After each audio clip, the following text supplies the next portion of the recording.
Lindamood-Bell Radio. I'm Dave Hungerford for Lindamood-Bell. Today I'm talking with Dr. Rajesh Kana, a professor and researcher from the University of Alabama, who's conducting a very interesting study. He's looking for children both with the diagnoses of autism and neurotypical who may have comprehension difficulties. If they qualify, they can receive 10 weeks of instruction from Lindamood-Bell in the Visualizing and Verbalizing program. I hope you'll listen and see if your child or someone you know would be interested. Lindamood-Bell helps students of all ages and abilities learn to their potential. Whether your child needs to catch up or get ahead, our unique, evidence-based instruction can help. We develop the imagery language foundation that's necessary for reading, comprehension, and math. Each student has a personalized plan, tailored to their needs. They attend in person or live online. Either way, our engaging dynamic instruction helps kids make years of progress in just a few weeks. Learn more and get started at lindamoodbell.com or call us 800-233-1819. Here's my conversation with Dr. Kana.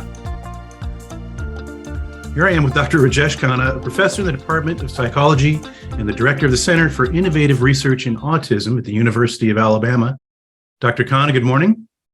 Good morning, Dave. Thank you so much for having me on your podcast. Good to see you again. And I thought maybe we could get caught up on some of the innovative research that you're involved in. You moved from the University of Alabama, Birmingham to Tuscaloosa a couple years ago and have a new center and a new magnet, a new fMRI machine. What's the current projects you're working on? Yeah, so the center, the Autism Center, which is called the Center for Innovative Research in Autism, was established in 2020, and we have been doing a lot of interesting projects. So the center is well beyond my own lab. So there are about 19 faculty on our campus at the University of Alabama campus working on different aspects of autism. So there are clinical psychologists, there are speech language pathologists, there are cognitive, scientists, there are neuroscientists, etc. And they're all working on different aspects of autism, and some in education, some in service-related things, and some, of course, in basic research and some in translational research. So the projects, consists of various aspects touching autism at the center level.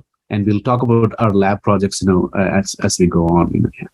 And let's maybe first talk about the project that you've been working with Lindamood-Bell for now 3 years. I mean, it started, or this is the second stage. Maybe we could recap the first stage of the project. And I know you're looking for some subjects, and so maybe we could describe all that. Yeah, so this is, the second stage of the project with Lindamood-Bell. The first one we started, I believe, in 2011 or 2012, somewhere in that time. And that was to get some pilot data.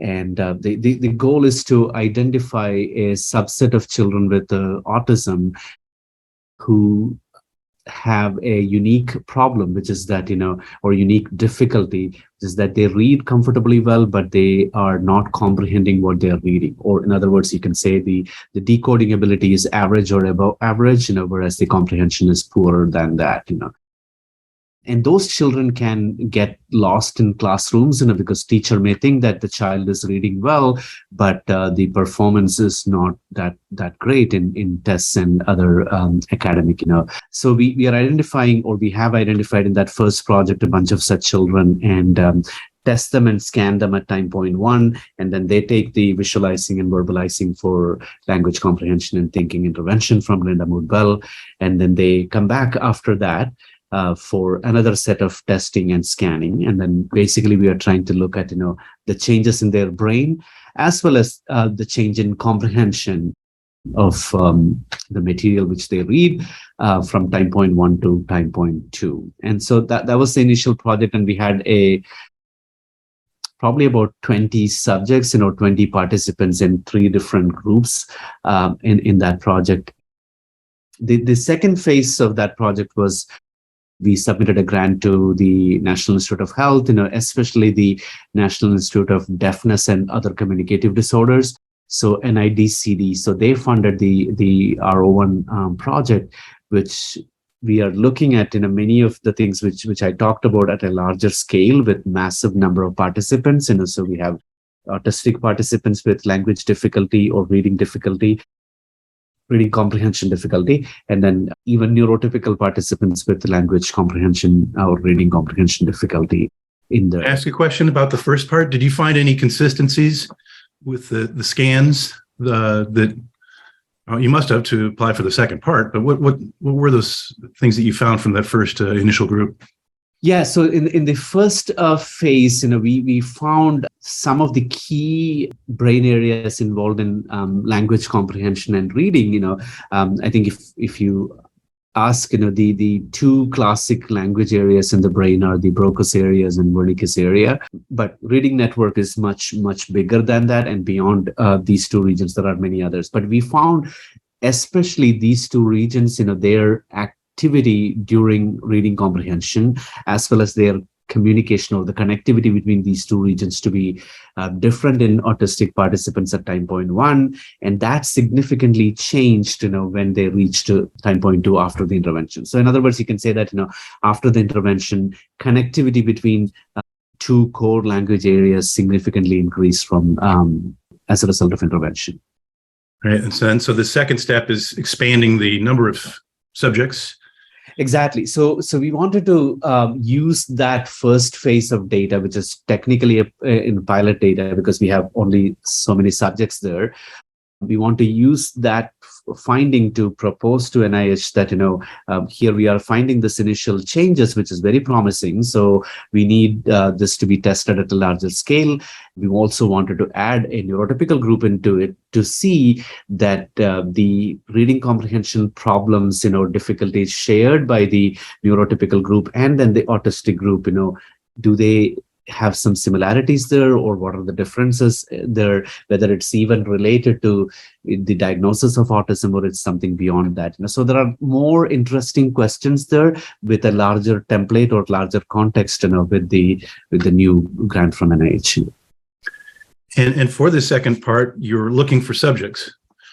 Yes, so we have been testing and scanning subjects for in this project, but we need significantly more number of subjects for that one.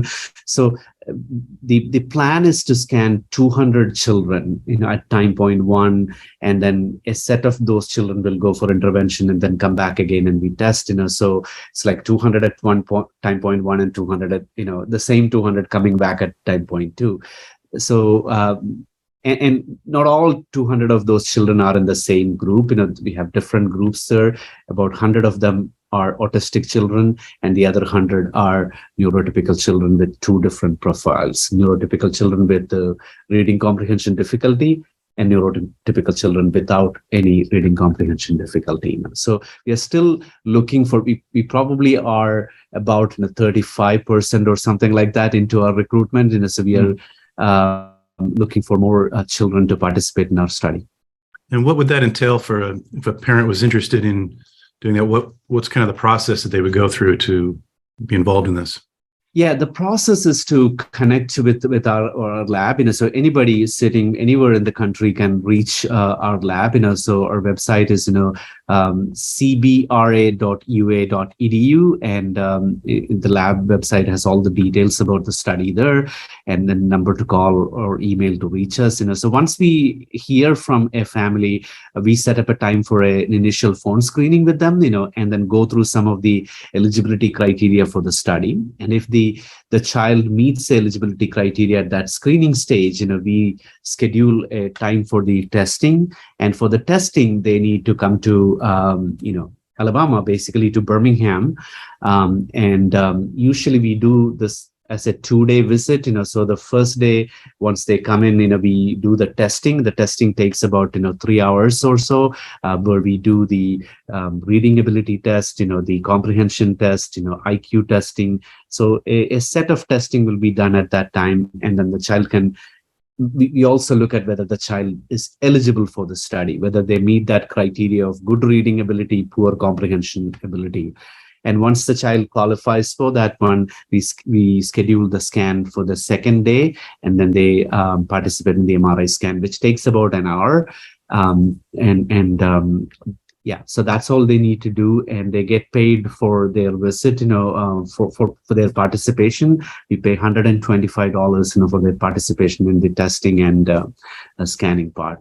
And then once they are in the study and complete that session one, they go back home, and then they can take the intervention at any Lindamood-Bell center they want to, and then they come back, after that, to do the testing and scanning again. And that intervention is probably a big perk, because that is thousands of dollars of high quality intervention with Lindamood-Bell directly, not subsidiary or franchise or anything else. It's with us and monitored very closely. So that is a Exactly. good, I think, it's a very strong perk for anybody that's interested and has children that have comprehension issues. Now, they need to be between what age again? They need to be between 7 and 13. That's the age range which we are looking at. And as you mentioned, I think many families, vouch for the intervention. They say that it's very effective. And once your child is participating in our study, you get the intervention free, which is really, really valuable thing. So we get a lot of participants from out of state, participating in our study. And that instruction too it's online, but it's live, it's 1-to-1. And I think over the course of, is it 10 weeks still? 10 weeks, 4 hours per day, 5 days a week, 10 weeks, adding up to 200 hours of instruction, which is significant actually. Yeah. Great. Well, hopefully we'll mention your website again at the end of our chat, and hopefully get some people interested in that. What other projects are currently in the incubator? So in addition to this massive language and reading project which we are doing, we are also running a study looking at deception in autistic individuals as well as neurotypical individuals. We are basically looking at whether autistic individuals or autistic adults, so these are adult participants, whether they recognize, somebody telling lies. So deception, can a person with autism detect, lying? Because in real life, many autistic individuals get tricked sometimes, so we wanted to make sure whether what capacity or what level the deception detection is there in autism, and the cognitive abilities related to that. So this study does not involve an MRI component to it. This is basically a few testing and computer testing sessions. So one of the tests in there is we show a series of videos of people interacting there, and then after each of those video we stop and ask them, did anybody lie in the video, right? So the idea is whether they are able to detect that. And we have a very interesting premise there. We think that, or we hypothesize that many autistic individuals would be probably better at detecting lies than neurotypical participants, and that's based on the fact that, they may be bothered less by the other contextual factors in a scenario, and they might focus on some of the details of the things which they are seeing and may be able to spot lying pretty easily. That's very interesting. I know it was Baron Cohen in the UK has done a lot of work with teaching individuals with autism what basic facial expressions generally mean. Is this in some way related to that in a way? And that I think the stereotype is that people with autism are not empathetic and do not have that ability, but it sounds like you're saying almost the opposite of that. Yeah, that's right. Yeah. So in Baron Cohen's work, and I think, he created this task called reading the mind in the eyes, so that's what you were talking about. So they show a series of black and white photographs, which with the eye region, of the face, and then you have to look at and say what kind of mental state or emotional state that person is in, like compassionate or empathetic or angry or anything like that, Ours is much more interactive and dynamic, because we are showing them scenarios where people are sitting and talking about a certain topic, for example, and you have to pay really close attention to some of the subtle cues to figure out whether somebody's lying there or not. And as you mentioned, I think, it may sound counterintuitive that, we are saying that autistic individuals may be better there. It's based on a theoretical argument, and we will see how the results are. We are still collecting data on that. We'll have to see whether our hypothesis is supported or not. That's really timely. There's so much misinformation. I mean, it seems like it would have also for the general population some effect too, because there's so much misinformation presented on the the internet and news cycles and things so often that it's really become a really maybe a global issue for everybody. That's right. Yeah, even with the general population, the success rate of deception detection is not that great. It's slightly above chance. So it'll be interesting to see what the results of this one are. No, that will be interesting. When does that wrap up? So we are planning to wrap that up in 3 months from now. So we have a set of participants recruited for that. So we need to test all of them and complete that data collection. Great. Any other projects that you're working on? Yeah, we have a really interesting project in which we collected some pilot data, and this is an MRI study. MRI scanners come with different magnetic strengths. So one of the ones which people usually use these days, including us for the study we described before, is 3 Tesla scanner. They are really powerful scanners, really good ones, and it can capture and give you really good brain pictures. But there are even more powerful scanners. So there is a 7 Tesla scanner. We don't have it on our campus. We have one in the state. So in the United States itself, it's not like very common. There are only a set number of 7 Tesla MRI scanners. So we have a university 2 hours drive from here, Auburn. They have a 7 Tesla MRI scanner. So we have collaborated to collect some pilot data on that scanner. The advantage of such a powerful magnet is that you can detect some of the things which are not capable of detecting by other, scanners. And one of the things which we are looking at is if you take the cortex of the brain, you can look at the activity and the thickness, etc., of the cortex with the other scanner. But with the 7 Tesla scanner, you can look at the different layers of that cortex. So the cortex is built with 6 different layers. You can look at how those different layers are connected. So it's basically like using a really powerful zoom to take picture, right? So you get much more clarity in that. And another thing which we do there is to collect some of the neurotransmitters in the brain, some data related to that one. So we can collect a specific neurotransmitter called GABA, a gamma aminobutyric acid. So the easy way to remember that is there are a bunch of neurotransmitters. So there's one neurotransmitter called glutamate, and then there's another one called GABA. Glutamate can be detected by 3 Tesla scanners. GABA, it's very difficult to detect. So you need 7 Tesla. So these two can be imagined like a brake and accelerator or brake and gas pedal of a car. So the glutamate is kind of the accelerator or gas pedal, whereas the GABA is the brake. And for typical functioning and behaviors, we should have a good control of these 2 neurotransmitters functioning. Otherwise, you can be overspeeding or, underspeeding sort of thing, right?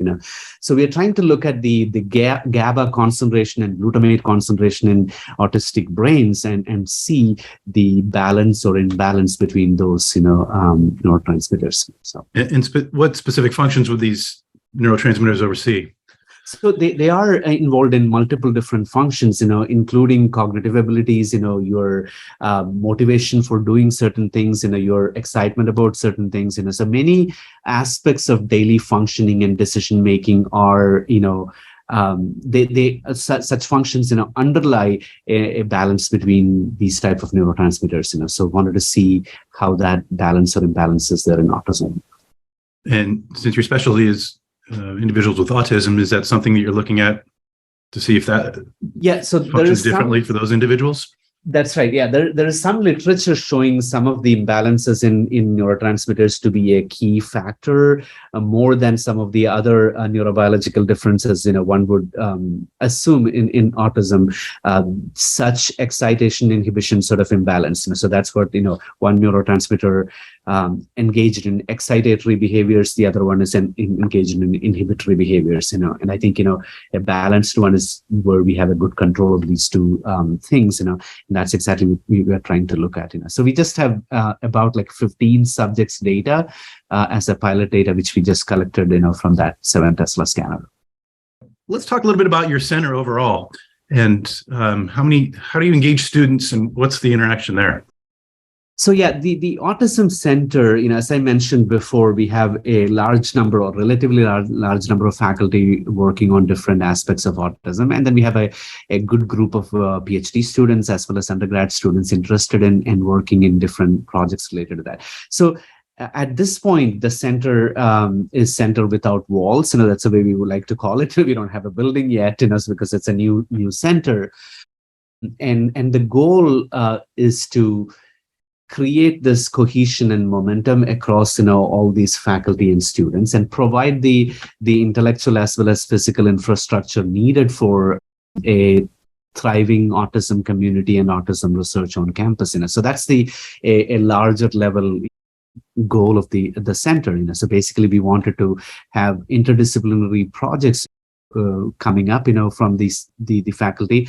A good example is there's a group of faculty from psychology as part of the center. There's a group of faculty from education, some from biology, some from communicative disorders, etc., etc. We want to facilitate the communication between some of these different departments so that we have basic research questions merged with some of the translational things, like somebody who's like me working mostly on neurobiology of autism may not be translating our work to classrooms, right? So a collaboration with faculty from education probably might facilitate those two different aspects of that. So that's one of the major goals, where we wanted interdisciplinary communication and those sort of projects coming up as part of the center.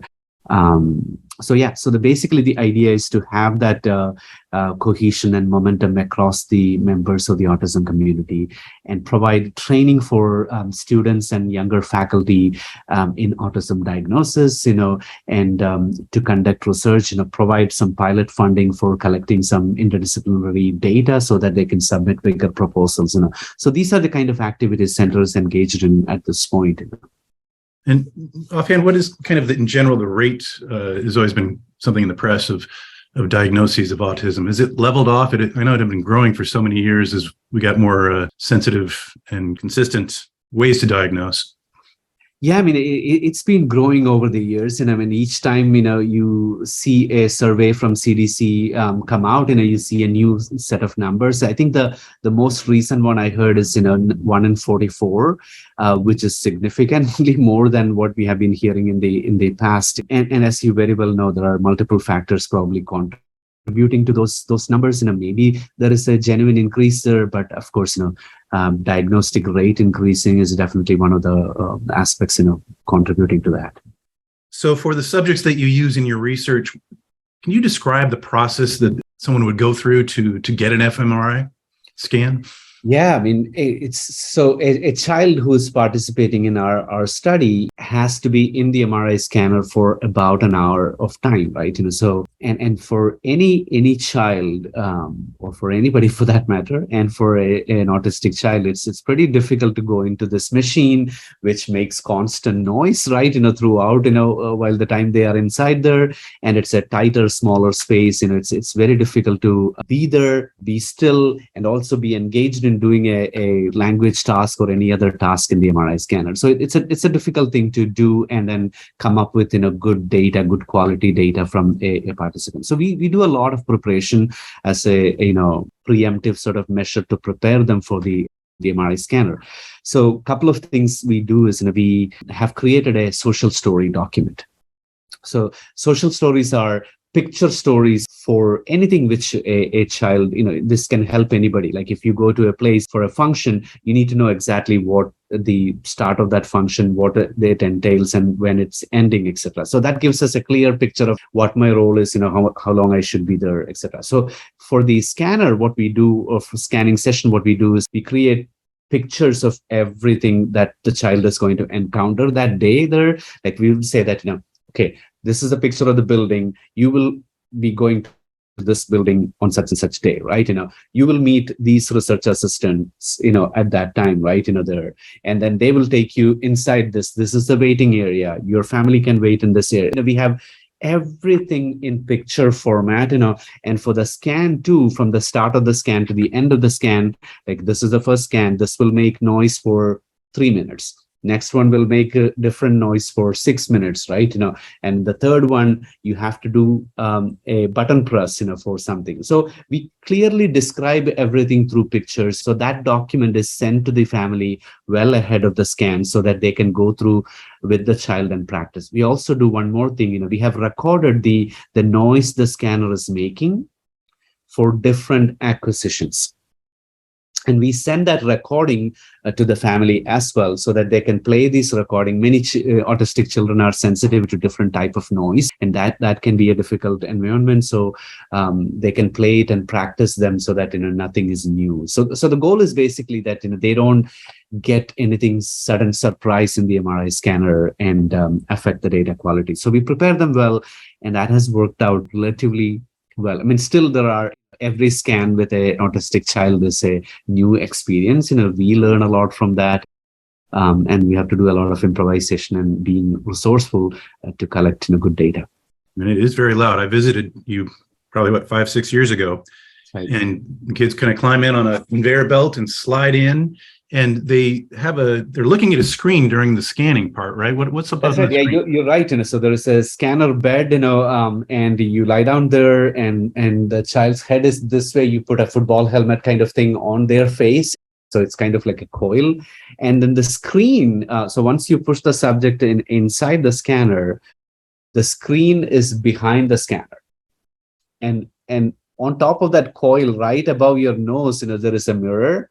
So they don't have to stretch or do anything like that, so they can see everything which is projected onto the screen through this mirror. So they just have to look at the mirror, and then they'll see everything there. So that's the way it is set up. It's back projected, and they can clearly see anything on the screen. There is also an intercom system where we talk to them, so they can constantly hear us, and we assure them that they are okay before we move on to the next scan or next acquisition or anything like that. And in worst circumstances, we also give them a ball. We call it like squeeze ball or emergency ball, and that is handy for them.